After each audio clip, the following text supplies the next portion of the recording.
Hello বন্ধুরা, good morning. সবাই কেমন আছো? আশা করি ভালো আছো। তো দেখো, সকাল সকাল তোমার দাদাভাই শুধু টিফিন করেছে, আর কোনো রান্না করিনি। যেহেতু বাপের বাড়ি যাবো, দেখো সকাল সকাল চান টান করে এসেছি। এত পরিমাণে চান করেছি, চোখগুলো পুরো লাল হয়ে গেছে।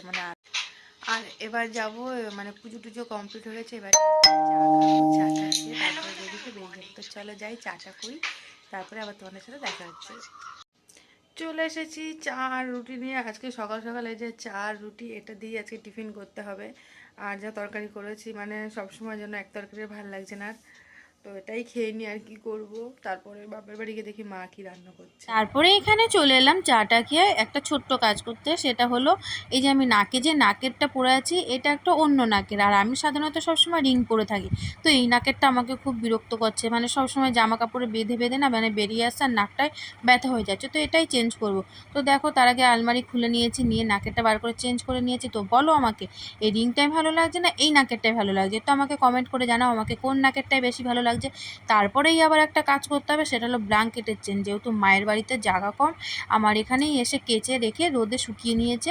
এইবারে ব্ল্যাঙ্কেটের চেনটা কেটে গেছে, না আমি নিয়ে যাব বা কী করে। তো আমি ভাবছি থাক, এখান থেকে দেখি চেনটা লাগিয়ে ঠিক করা যায় কিনা, তারপরে নিয়ে চলে যাব এটাকে বাপের বাড়ি। তো 1 ঘন্টা লেগেছে আমার এটা ঠিক করতে। তারপরে একবারে চলে এসেছি বাপের বাড়ি, আর ভিডিও করিনি। এসে দেখছি ছেলে লেখাপড়া করছে, আর মায়ের কাছে শুনেছি নাকি কৌশিকের দাঁত নড়ে গেছে। ও মাই গড, সত্যি তো কৌশিকের দাঁত নড়ে গেছে। কৌশিক তো বড় হয়ে গেছে, এইবার কৌশিক হয়ে যাবে দাঁত ফোগলা। তো আর কি, কৌশিককে বলছি ভালো করে তাড়াতাড়ি করে নাড়িয়ে নাও দাঁতটাকে, তারপরে তুলে ফেলো। তারপর আর কি, বাইরে এত পরিমাণে রোদ দিয়েছে, দেখো কি প্রচণ্ড রোদ, আর ঘরে পুরো একদম আলো আলো হয়ে গেছে।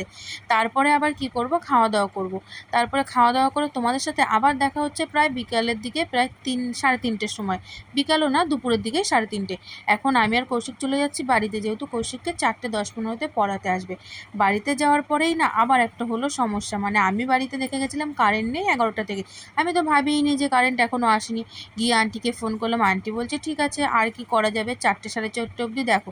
4টের সময় আন্টিকে একবার ফোন করলাম, আন্টি এখনও কারেন্ট আসেনি। আবার আবার 4:30তে করবো। তার আগে এখানে আমি আর কৌশিক বসে একটুখানি বাইরের প্রাকৃতিক হাওয়া খাচ্ছি। আর কি করা যাবে, বাইরে তো, ঘরে তো অন্ধকার, বাইরে তাও একটু হাওয়া রয়েছে আর কি। তারপরে তার আগে দেখে নাও, এখানে আমার আজকে ডালিয়া গাছে কি সুন্দর একটা ফুল ফুটেছে, ইয়েলো ইয়েলো।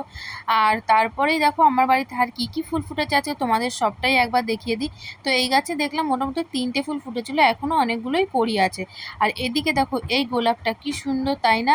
ডিপ মেরুনের মধ্যে আবার সাদা সাদা রয়েছে, এটা আবার পুরো মেরুন, মানে একটা গাছে 2-3 রকমের দেখছি ফুল ফুটছে, মানে একটা সাদা মেরুন, একটা ইয়েলো মেরুন, এরকম করে ফুটে যাচ্ছে। আর এইদিকে দেখো এই ছোট্ট ছোট্ট গোলাপগুলো, এই গোলাপগুলো কিন্তু দারুণই লাগে, কি সুন্দর ছোট ছোট অনেকগুলো। আর এই গাছটায় দেখো এটা কত বড় ফুটেছে, আর ওদিকে আবার একটা ফুটেছে, সেটা হলো একদমই ছোট। এটা ভেবো না যে কড়ি দেখাচ্ছি, না না, এটা কড়ি নয়, এটা কিন্তু আর ফুটবে না, ওটা একদমই ছোট ফুল। আর এদিকে তো কৌশিক বলছে কখন আন্টি আসবে। তারপরে 4:30 নাগাদ দেখলাম কারেন্ট এসছে, আন্টিকে ফোন করলাম, আন্টি পড়িয়ে টড়িয়ে চলে গেল। আর এখানে এখন কৌশিকের দাঁত তোলা চলছে। তো দাঁত কিন্তু তুলতে এখনও পারিনি। তো এই ভিডিওটা এখানেই শেষ করছি।